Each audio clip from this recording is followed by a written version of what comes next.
guys! Welcome back to my channel. This is Chai. And for today's video, pag-usapan natin kung ano ang gagawin mo kung malaman mo na may mahal na palang iba ang taong mahal mo.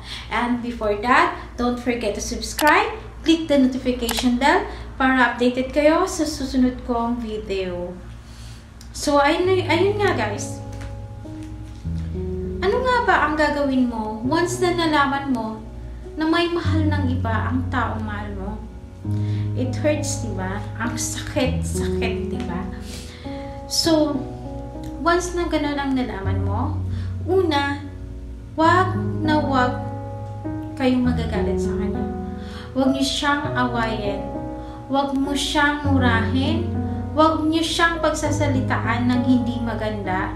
Bakit? Siyempre guys, sinabi na niya sa inyo na hindi na niya kayo mahal. Ayaw na niya sa inyo. May bago na siya. So, kahit ano pang gawin mo, wala na mangyayari dun eh. Mag-aaway na lang kayo, magkakasakitan lang kayo once na nagsalita ka ng hindi maganda sa kanya. Diba? So, kontrolin nyo na lang ang sarili nyo na huwag makapagsalita ng masasakit sa kanya. Iwasan nyo na makapagmura kayo sa kanya.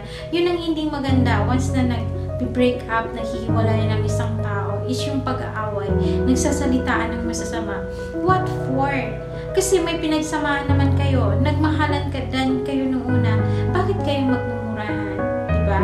Kung tapos na, tapos na. Kung ayaw nyo na sa isa't isa, ayaw nyo na. Kaya, kailangan mo lang guys na i-control yung sarili nyo para hindi ka na makapagsalita na sa kanya, na masasakit sa kanya. Kasi once na umalis na yan, diba? Kasi nga mayroon na siyang bago. So, pag umalis na siya sa'yo, iniwan ka na niya, hindi ka makukonsensya eh. Kasi unang-una girls, hindi ikaw yung may kasalanan. Siya yung nag-iwan. Siya yung naghanap ng iba. Siya yung nagsabi sa'yo na may mahal na siyang iba. So that means, hindi ka na niya mahal. So, dahil nga hindi ka nagsalita ng kung ano-ano sa kanya, may tendency makonsensya siya. Once na sumama na siya dun sa bako, halimbawa man, nagkaroon sila ng hindi pagkakaunawaan o pagkakaintindihan, unang-unang papasok sa isip niya is kayo. Makukonsensya siya sa ginawa niyo, diba? May tendency bumalik pa siya sa inyo at humingi ng tawad dahil sa ginawa niya. Ganun yun, girls. Hindi kailangan na magmurahan, magsakitan, once na inayawan ka na ng taong mahal mo, diba? Although masakit, pero kailangan natin tanggapin ang totoo na ayaw na niya sa atin, diba? So, ayun nga. Pangalawa, ask mo siya. Tanungin mo siya, saan ako nagkulang sa'yo? Ano yung dahilan? Bakit inayawan mo ako? Yung mga bagay na ganon. Kasi once na inaway mo siya, baka may tendency hindi pa siya magsabi sa'yo. Dahil nga, ayun na, naunahan na kayo, naggalit nyo sa isa't isa. So, hindi guys. Para magsabi siya sa inyo kung ano ang dahilan, kung ano ang naging dahilan niya, bakit kanya iniwan, bakit siya nagbago, naghanap siya ng iba. At least malalaman nyo pag hindi kayo nag-away, diba? So, dun, sa sasabihin niyang yun na ayan, kasi ganito, ganyan, yung mga pagkukulang mo, sinabi niya. Guys, importante yun na malaman natin yung dahilan bakit tayo iniwan. Bakit tayo inayawan. Diba? Paulit-ulit natin yung sinasabi sa mga naging karelasyon natin dati. Bakit mo ako inayawan? Bakit mo ako iniwan? Ano ba? Kung magkaibigan na kayo, yung kayo na ulit, naging magkaibigan na kayo ulit, itatanong mo pa rin yan sa kanya, di ba? Tinatanong natin sa kanila yan, di ba? Ano pang ginawa ko sa'yo? Bakit bigla mo na lang akong pinalitan? Bigla mo na lang akong iniwan? Na hindi ko alam, di ba? So, dun sasabihin nila, bakit importante yon? Kasi girls, sa susunod na magkakarelasyon kayo, magiging lesson nyo na yon. Yung kumbaga, hindi nyo na uulitin na mangyari pa rin yung mga bagay na nangyari sa inyo noong una na hindi maganda. So, maiiwasan mo from that way na alam mo kung ano yung mga dahilan nung bakit kanya iniwan, at least, hindi, maiiwasan mo na sa pangalawa mo, diba? Doon sa karapatan natin natin guys, malaman natin kung ano yung kulang, kung ano yung pagkukulang natin sa kanila. Bakit tayo iniwan? Bakit tayo pinagpalit sa iba? Yun, kahit na yun masakit, pero kailangan tanggapin natin. And from that mistake, may iiwasan na natin yan sa susunod na mamahalin natin. May panibago tayong mamahalin, di ba? So, makakatulong din naman yun. Kaya, huwag nyo nang awayin, huwag kayong magsalita. Let him go. Ayun na, hayaan na natin kasi ayaw na niya sa atin, di ba? Yun na yun. Hindi na kailangan mag-away, magmurahan kayo, di ba? Magkasakitan kayo. Kasi, minahal nyo din ang isa't isa. Bakit pa kayo magkakasakitan, di ba? Kung ayaw na niya sa'yo, let him go. Tanungin niyo, pero tatanungin niyo kung ano ang reason bakit niya kayo iniwan.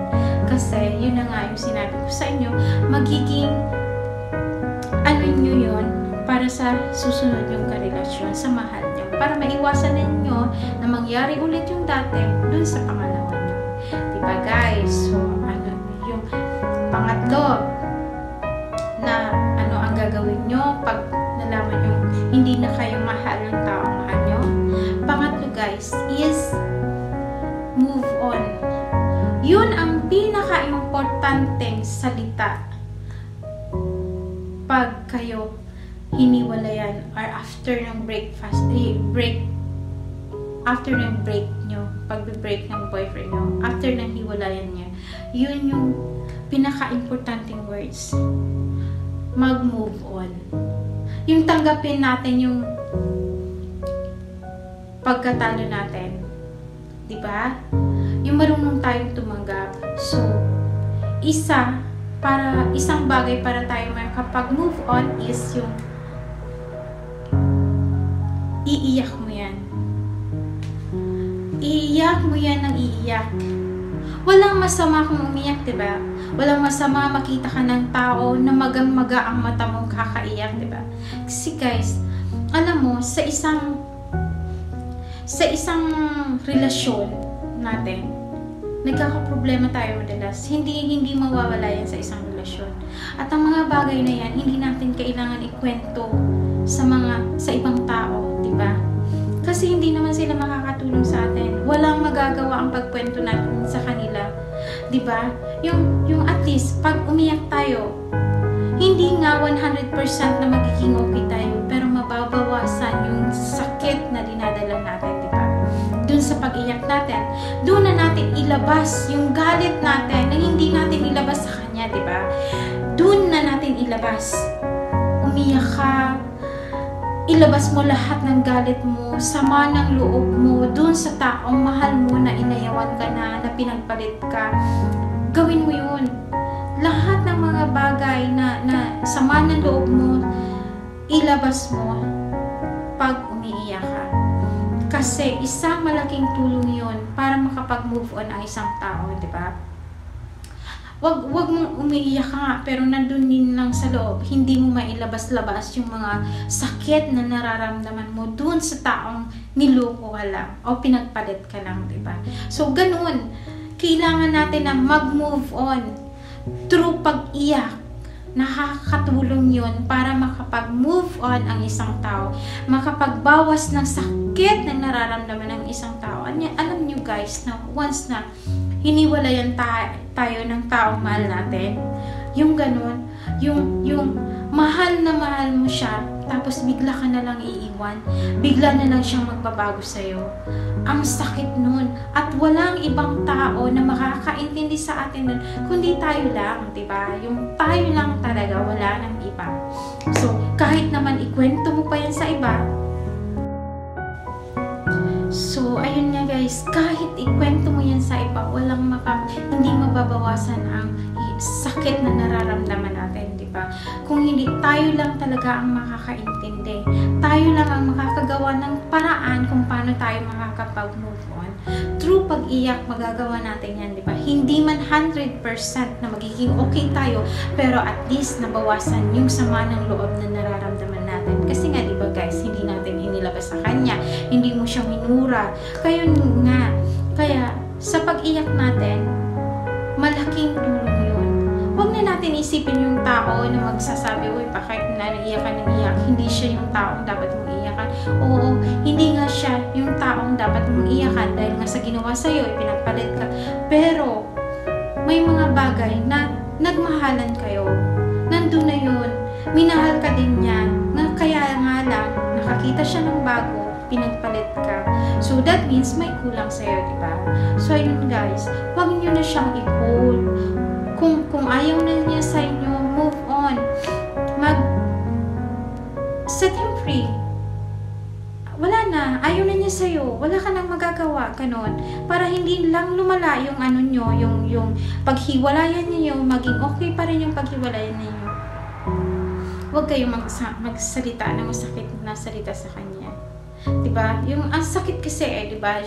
Yung mahal na mahal mo siya, ginawa mo na lahat, after all, ipagpapalit ka lang, diba?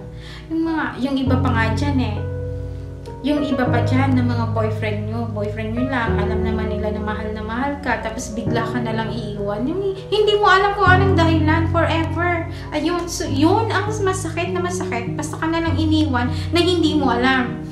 Kasi, hindi mo magagawa yun kung makapagkuha ka man ng bagong karelasyon, hindi mo alam, ano ba talaga, bakit ako iniwan ng dati kong boyfriend, yung mga ganun ba, hindi mo alam, which is ginawa mo naman na mahal mo siya, diba?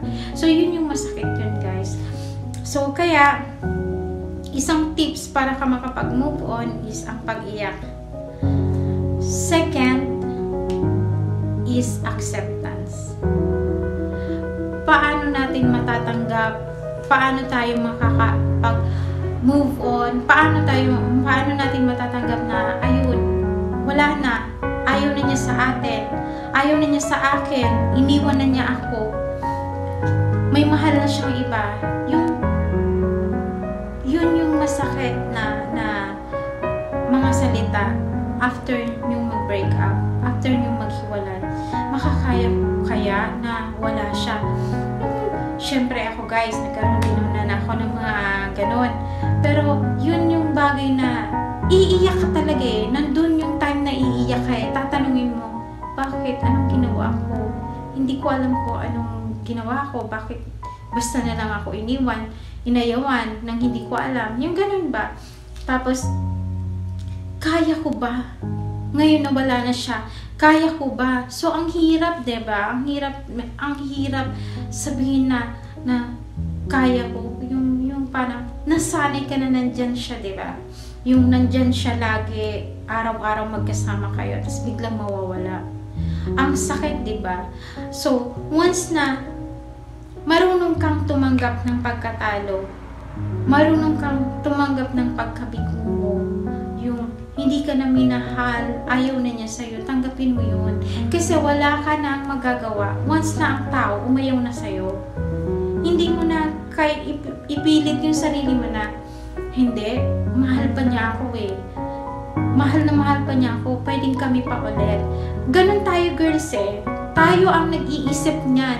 Iniisip natin lagi na mahal pa tayo ng taong umayaw na sa atin. Kaya, para makapag-move on ka kaagad at mabawasan yung sakit na nararamdaman mo, is matuto kang tumanggap ng pagkatalo. So, acceptance is the best para makapag-move on ka. Diba? So, ayun, pag natanggap mo yun, na makakabawas-bawas din naman yun sa nararamdaman mo, hirap na wala na yung taong mahal mo, na may bago na yung taong mahal mo, diba?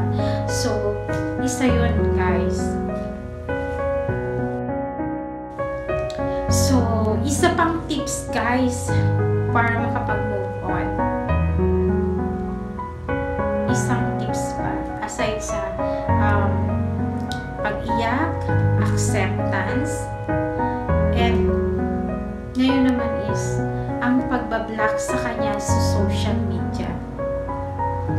Kasi once, guys, na gusto nating makapag-move on, kasi nga, di ba, siya na yung umayaw sa atin, siya na yung naghanap ng bago, so this time, tayo naman ang hanap ng paraan para nga maiwasan na siya, kasi nga, para makapag-move on na tayo. isang tips guys is i-block natin siya sa social media.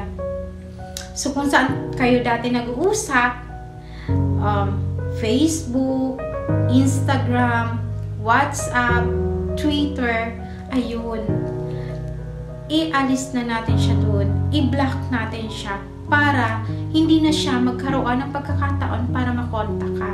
Or ikaw din, hindi mo na siya magagawang nagiging stalker tayo pagdating dyan eh. Lagi natin, kung hindi natin ibablock yan, masa-search at masa-search mo siya sa social media. At doon, pag na-search mo siya, makikita mo na naman yung everyday na pinupost niya, nakasama niya yung bago niya. Diba? Ang sakit, yung malalaman mo na yung nakikita mo lagi yung okay nga, nakita mo siya, tuwang-tuwa ka. After nun, na may kasunod na makikita mo yung bago niyang mahal, diba? So, ang sakit nun. So, better para maiwasan mo yon at makapag-move on ka, i-block mo siya. Diba? So, wala ka ng chance para makita mo siya at huwag mo nang pilitin ang sarili nyo, guys. Yun na nga ang sinasabi ko na ang mga girls ang gumagawa ng paraan para nga magkabalikan ang mga ex nila. So, ayun nga. Para hindi nyo na siya babalikan, maiwasan nyo na siya, makalimutan nyo na siya, try na i-block siya sa lahat ng social media na mayroong account ka. Yung friend mo siya, di ba? Isa pa guys, isa pang madalas natin na kukontak ulit yung ex natin o yung taong mahal natin na naghanap na ng iba. Isa pa is kung saan natin nakakontak siya is true number niya, di ba? Kaya nga, syempre, mahal na mahal mo eh. So, pag mahal natin ang isang tao, malamang mas memorize mo yung number niya kaysa sa number mo, di ba? Yun nga, yun, habi ko. Hindi ko alam ang number ko, pero siya, ang number niya, kahit nakapikit ako, siguro kahit tulog ako, kaya kong i-memorize or isabihin ang number niya. So, ganun. Pag mahal mo ang isang tao, alam mo ang mga number niya, di ba?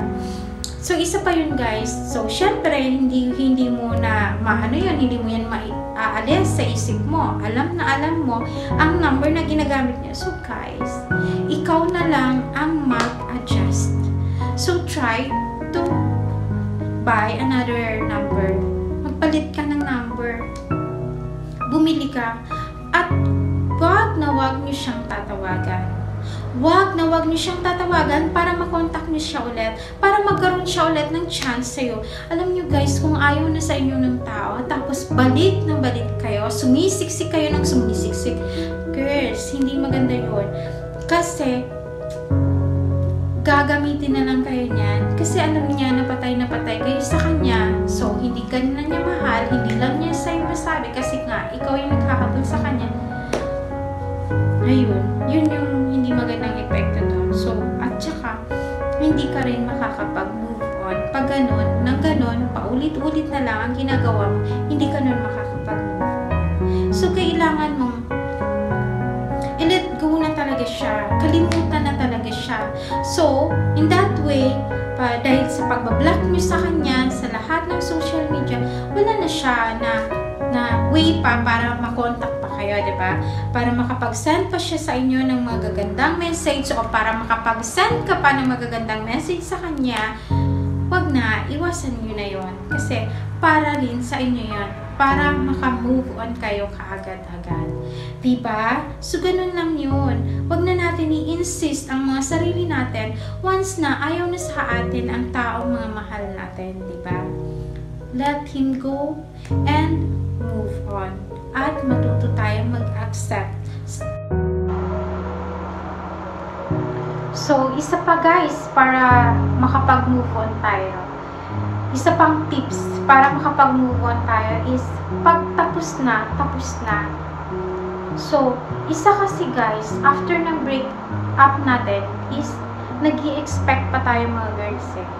Yun tayo eh. Yung nag-i-expect pa tayo na baka pwede pang ayusin, pwede pang maging tayo ulit, yung mga ganun. Tayo ang umiisip nun eh. Kaya, sana, pag tapos na. Ayaw na niya sa atin. Wala na. Hanggang doon na lang eh. So, hindi na siya wala na siyang ginawa, kundi instead na kayo gumawa siya ng paraan para maging strong ang samahan nyo, hindi, kundi naghanap siya ng iba. So, what for pa, diba? Wala na, yun na lang girls ang isipin nyo. Once na gumawa sa atin na hindi maganda ang mga partner natin, wala na, let go na natin siya. Tapusin na ang lahat. Ayaw na niya sa'yo, kalas. Wala na, ayaw mo na. Tapusin na. Pagtapos na, tapos na. Yun lang yun, diba? Para makapag-move on tayo at hindi na natin pahirapan ang sarili natin. Diba? Kasi tayo mga girls, alam nyo, kumbaga, tayo lang ang nagbibigay tayo ang nagbibigay sa sarili natin para pahirapan natin, di ba? Pinapahirapan ang mga sarili natin. Simply move on lang. Oo, ang sakit-sakit, nandun na tayo, in-explain ko na lahat. Pero wag mo nang i-insist yung sarili mo na pwedeng maging kayo pa. Kasi panibagong sakit na naman ang mararamdaman nyo yun once na wala na talaga, hindi na siya sa inyo babalik, diba? Yung ganon. At isa pa, girls, ayun nga, tapusin mo na yun. At isa pa, girls, kailangan para talagang makapag-move tayo is marunong tayo magpatawad. Sa taong nagkasala sa atin, sa taong nagkamali sa atin, kailangan natin magpatawad, diba? Para maganda ang pag-move natin sa ganun. Kahit makasalubong mo man siya, kahit may kasama man siya, kasama niya pa yung bago niya, nakasalubong niya sa wala, okay na sa inyo kasi nga nakapag-move on na kayo at napatawad niyo na siya, diba? So, yun ang maganda guys na pag-move on. Marunong kayong tumanggap ng pagkakamali nyo, tumanggap ng pagkatalo nyo, tumanggap na inayawan na kayo. Kailangan marunong kayong magpatawad. Ang sarap sa pakiramdam nun. Yung nakakapagpatawad ka sa taong nagkamali sa atin, sa taong gumawa sa atin ng hindi maganda, ang sarap sa pakiramdam pag ginawa nyo. So, ayun. Una, na tips ko sa inyo kung ano ang gagawin nyo once na nakita nyo, may mahal ng iba ang taong mahal nyo, diba? Yung una, huwag nyo siyang awayin, huwag nyo siyang murahin, huwag kayong magsasalita ng hindi maganda sa kanila. Pangalawa, tanungin kung ano yung pagkukulang mo sa kanya, bakit kanya iniwan. At number 3 is yung pag-move on. Para naman, di ba, pag nakapag-move on na tayo, wow, dun tayo gumaganda, dun tayo sumsexy, ganun, pag nakapag-move on na tayo. Dun naman sa pag-move on, may mga tips ako dun. Una is yung pag-iyak, para makapag-move on ka, para makalimutan mo yung tao na nakita sa'yo. Pangalawa is yung acceptance. Pag-accept na wala na kayo. Hindi ka na mahal. Talo ka na, iniwan ka na. Ganon. So, number 4 is yung pagbablock nyo sa kanya sa social media, pagbablock ng mga number niya, at pagbabago ng number mo para wala na siyang makontak. At yung isa is pagtapos na, tapos na. At last is yung marunong kayong magpatawad. Matuto kayong magpatawad. Yun lang guys ha. Yun na for today. At sana nakatulong ako sa inyo kung paano at ano ang gagawin nyo once na mayroon ng iba ang tama nyo. So this is for today guys. This is Shine. And don't forget to subscribe para updated kayo sa susunod kong video. Thank you!